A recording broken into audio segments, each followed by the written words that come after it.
Hello বন্ধুরা, welcome to brand new blog. 28 June আমার birthday গেছে, তো মাঝরাত্রে মানে আমার ছোট্টবেলাকার একটা বন্ধু না বলে করে দুম করে এসে আমাকে সারপ্রাইজ দিয়েছিল। আই ওয়াজ ওভারওয়েলড, মানে আমি জানতাম না যে ও আসবে, তো হঠাৎ করে এসে বাড়ির সামনে ঘন্টি বাজিয়ে আমাকে সারপ্রাইজ দেয়। এই যে আমি মাকে কেক খাওয়াতে গেলাম, মা আমাকে খাইয়ে দিল উল্টে। যাই হোক, তো আমি খুব এক্সাইটেড হয়ে গেছিলাম, মানে খুব মজা পেয়েছিলাম আমি। মানে এরকম ও প্রত্যেক বছরই করে কিছু না কিছু, আগের বছরও এরকম না বলে টুস করে চলে এসেছিলো। তো এই জিনিসগুলো আমার বেশ ভালো লাগে। তারপরে অ্যাজ ইউজুয়াল বাড়িতেও ভাই কেক নিয়ে এসেছিলো, আমার পিসির ছেলে। তো এই যে দাদু যেই ঘরটাতে এখন থাকে ওই ঘরে বসেই কেক কাটা হলো। হ্যাঁ, আমি আর একটু বুড়ি হয়ে আমার 25 বছর হয়ে গেছে বয়স। যাই হোক, কী আর করা যাবে। এই যে সুন্দর আমি কেক ফেক কাটছি, সে একটু স্ট্রাগল করতে হচ্ছিলো কেক কাটতে গিয়ে, কারণ কেকটা ডিপে ছিল। তো এই জিনিসগুলো বেশ ভালো লাগে। এই যে পিসি, মা, দাদু, এই যে বাবা, এইটা দিদা, আমাদের আয়া দিদা রাত্রেবেলা থাকে। তো এই যে দেখো দাদুকে আমি কেক খাওয়াচ্ছি এখন। দাদুর বেশ ভালো লাগে এই জিনিসগুলো, দাদু বেশ মজা পায়। এই যে সবই, সে 91 ইয়ার্স বয়স তার, কিন্তু সে সবই করে, মানে খুব মজা করে সে আমাদের সাথে কাটায় সময়। আর ঠাম্মা চলে যাওয়ার পর থেকে আমরা চেষ্টা করি দাদুর সাথে একটু বেশি সময় কাটানোর। ওরে বাবা, আমি কেক খেয়ে খেয়ে মোটা হয়ে যাবো মনে হচ্ছে। ওদিনকে যা কেক খেয়েছি, রে বাপ রে বাপ, কি আর বলবো, জন্মদিন। যাই হোক, এই যে কেক খাওয়ানো পর্ব চলছে। দাদু আবার সবাইকে একটু একটু করে কেক খাইয়েছিল, জানো, সবাইকে একটু একটু করে খাইয়েছে। দাদুর খুব এগুলো মজা লাগে। এই যে ভাইকে খাওয়াচ্ছে, ভাই ক্যামেরার পিছনে, ওর জন্য ওর নিজের মুখটা দেখাতে পারেনি। যাই হোক, ও বিহাইন্ড দ্য সিন ছিল। নাও, বাবা আমার পেছনে লাগছিল, আমি কেক নিয়ে ঢুকিয়ে দিয়েছি বাবার মুখে, বোঝো ঠেলা দিয়ে। এইভাবে সুন্দর আমাদের চললো। এই পিসি এসছে আমাকে কেক খাওয়াতে এখন, তো সুন্দর। আমরা খুব মজা করে থাকি বাড়িতে, মানে ছোট্ট ছোট্ট জিনিসপত্র নিয়ে মজা করি। আর বাবা সারাক্ষণ আমার পেছনে লাগছে, সেই নিয়ে বাবার সাথে আমার ঝগড়া হচ্ছে।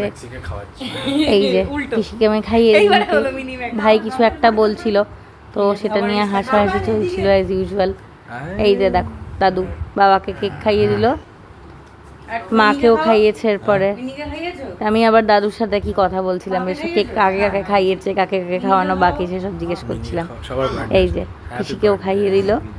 এগুলো বেশ ভালো লাগে, এই জিনিসগুলো সারাক্ষণ মজা করা, হই হল্লা করা, এইটাই ভালো লাগে বেশ। আর সারাক্ষণ এইভাবেই চলতে থাকে আমাদের, যে পাচ্ছে যখন পাচ্ছে তার পেছনে লাগবে, এরকমভাবে থাকতে বেশ ভালো লাগে। এই যে দিদা বলছে আমি এতটা কেক খাবো না, আমি একটুখানি খাবো। তো যাই হোক, নিজের জন্মদিনের কেক কি নিজে না খেলে হয়, সেলফ সার্ভিস একটু করেই নেই আমি।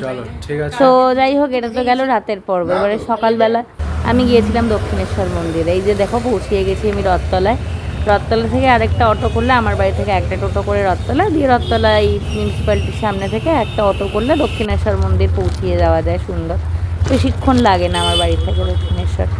তো এই যে বৃষ্টির মধ্যে আমি নাকি খুব বাদুলে, এটা আমাকে অনেকেই বলে, কারণ আমি যখন জন্মেছিলাম তখন নাকি বৃষ্টি পড়ছিল। এই যে টুকটুক করতে করতে আমি পৌঁছিয়ে গেছি। তো আর যেটা বলছিলাম, আমি বাদুলে, প্রত্যেক বছর আমার জন্মদিনে বৃষ্টি পড়বেই, ম্যান্ডেটরি বৃষ্টিটা। আর আমি জানতাম না ওদিনকে বিপত্তারিণী পুজো, প্রচণ্ড ভিড় ছিল দক্ষিণেশ্বরে। তো যাই হোক, আমি এবারে তো পুজো দেইনি, আমি মাকে দর্শন করে এসেছিলাম শুধু। খুব সুন্দর দর্শন করেছি, মা লাল রঙের একটা বেনারসি পরেছিল। যাই হোক, দর্শন করে আমি বেরিয়ে পড়েছি ততক্ষণে।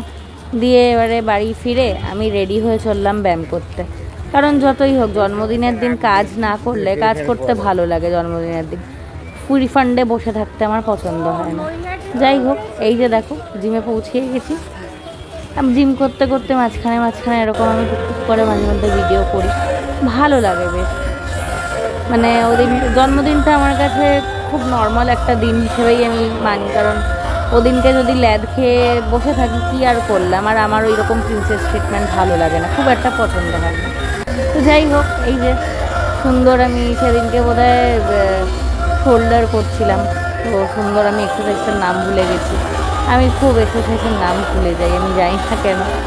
আমার ট্রেনার দাদা দেখলে আমাকে ঘরে সত্যি কাটটা মারবে একটা, যে 1 বছর ধরে করছি, তুই নাম ভুলে যাস এখন।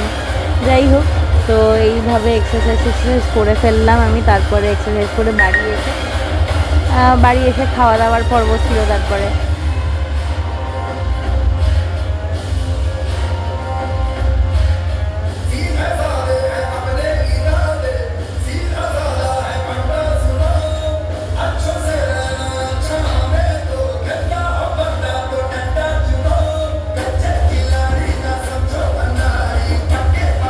যাই হোক, সব ব্যায়াম আর রেকর্ড করিনি, যে আমার হয়ে গেছে সুন্দর ব্যায়াম করা।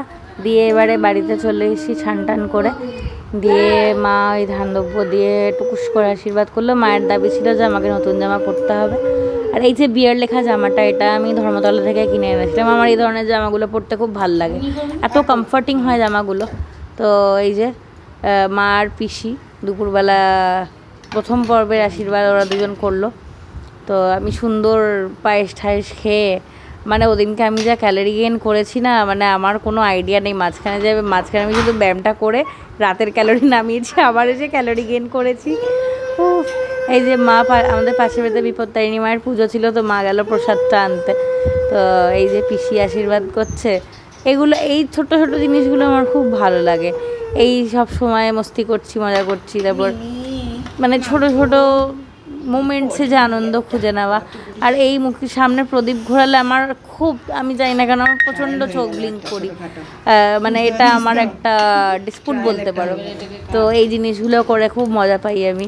তো পিসি কিছু একটা বলছিল, তো আমরা হাসাহাসি করছিলাম। আর এই যে দ্য বেস্ট পার্ট, মাথায় ধান দুব্বো দেওয়ার পরে আমি ওটাকে আবার দেখে দেখে নামাই।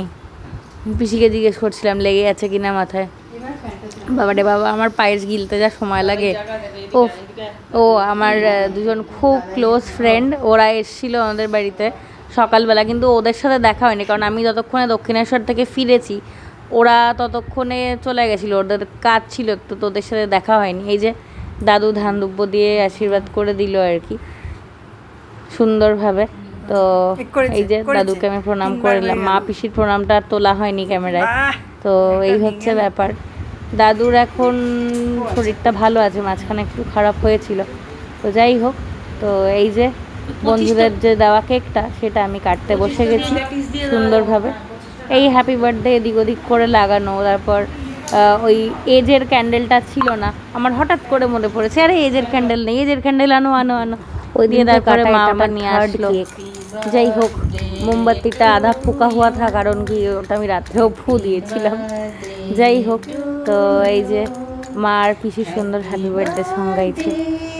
মানে এই এত কেক কেটে, এই কেকটা বেশ তারপরে 3-4 দিন ধরে এই কেকটা খেয়েছি আমি। 1 তারিখে বোধহয় লাস্ট খেয়েছি এই কেকটা আমি। ও বাবা রে বাবা, 1 তারিখ না 30 তারিখে লাস্ট খেয়েছি।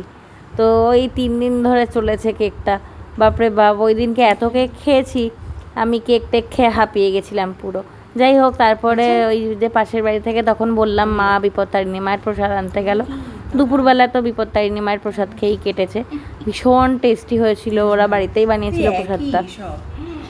প্রসাদটা খেতে ভীষণ টেস্টি, আর ঠাকুরের প্রসাদ এমনিই ভালো লাগে খেতে। আর দক্ষিণেশ্বর থেকে আমি নিয়ে এসেছিলাম মায়ের যে মহাপ্রসাদ, ওটা নিয়ে এসেছিলাম। দিয়ে এই যে সুন্দরভাবে আমি বই নিয়ে বসেছি একটু পড়তে, মানে বিকালবেলায় গেছিলাম পড়াতে বেসিক্যালি। তো ওদিনকে আমার পড়ানোও ছিল, তো পড়িয়ে টড়িয়ে এসে স্টুডেন্টের টেস্ট নিলাম ওদিনকে। দিয়ে আমি কি করব, সন্ধ্যাবেলায় গাছ পাচ্ছিলাম না, দিয়ে আমি একটু গল্পের বই উলট পালট করতে বসলাম। এভাবেই সারাটা দিন কী করে যে কেটে গেল বুঝতেই পারলাম না। যাই হোক, তো গল্পের বই পড়ে ঠোড়ে সুন্দর। এই গল্পের বইটা ভূত শুধু ভূত, আমি এই রাইটারের নাম ভুলে গেছি। তো এই বইটা বেশ পড়ছি, গল্পগুলো সত্যিই খুব সুন্দর, খুব ভালো বেশ গল্পগুলো। তো গল্পের বই পড়ে ঠড়ে রাত্রেবেলা বাইরে থেকে খাবার আনিয়ে নিয়েছিলাম। তো সেইটার আর কোনো সেরমভাবে আমি ক্লিপিংস নিতে ভুলে গেছিলাম অ্যাকচুয়ালি। আমার ফোন দোতলায় ছিল, চার্জ হচ্ছিল, আর আমি একতলায় গিয়েছিলাম খেতে। তো গল্প টল্প পড়ে খেয়ে দিয়ে আরামসে আমি ঘুমিয়ে পড়েছিলাম আর কি। আর শরীর দিচ্ছিল না, সকাল থেকে উঠে তিরিং বিরিং করছিলাম। আর জন্মদিন মানেই তো একটু বেশি তিরিং বিরিং হতেই হবে, মানে আমি গল্প পড়তে পড়তে কেমন স্ট্যাচু হয়ে গেছি। যাই হোক, চলো বাই বাই।